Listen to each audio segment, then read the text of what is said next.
Talks of budget cuts got very heated at Monday night's Hastings City Council meeting, with several council members flat out arguing and yelling at each other and city staff because of proposed cuts that came during a surprise to some during the middle of the meeting.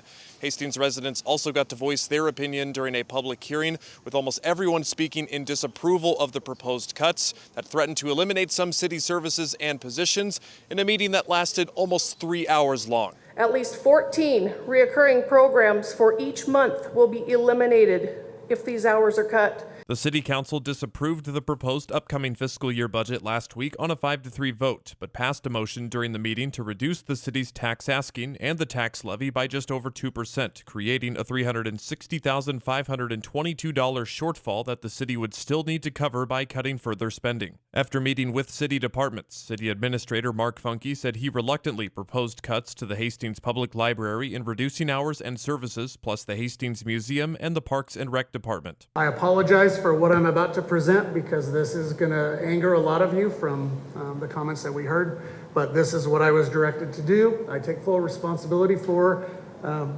working hard with the team to meet the requirements of the levy reduction. The surprise came to the council and crowd after City Council President Steve Huntley introduced a one-page paper on separate budget cuts created by him with the input of some other city council members that didn't include any of Funke's proposed cuts. However, that document wasn't made public before the meeting, with citizens in the crowd demanding to see these proposals. Why can't they put it up on the screen?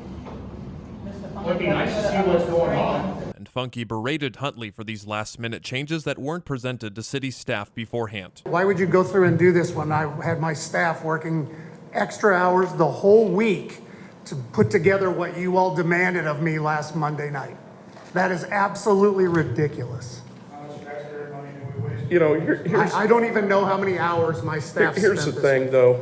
It solves our problem without cutting services. Well, but you told me to cut services. Mayor Jay Beckby and other city council members said they weren't included in these discussions or notified of this budget proposal by Huntley.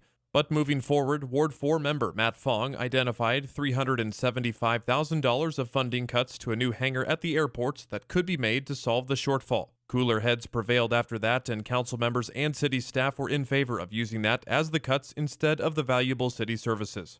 But with the potential to cut airport funding possibly right under the city council members' noses the entire time, they voted on it and approved it, meaning that those said city services are now safe, and the public library, museum, and parks and recreation departments won't have to face any notable cuts for this upcoming fiscal year. Reporting at the Hastings Municipal Airport, Ryan Valenta, News Channel Nebraska.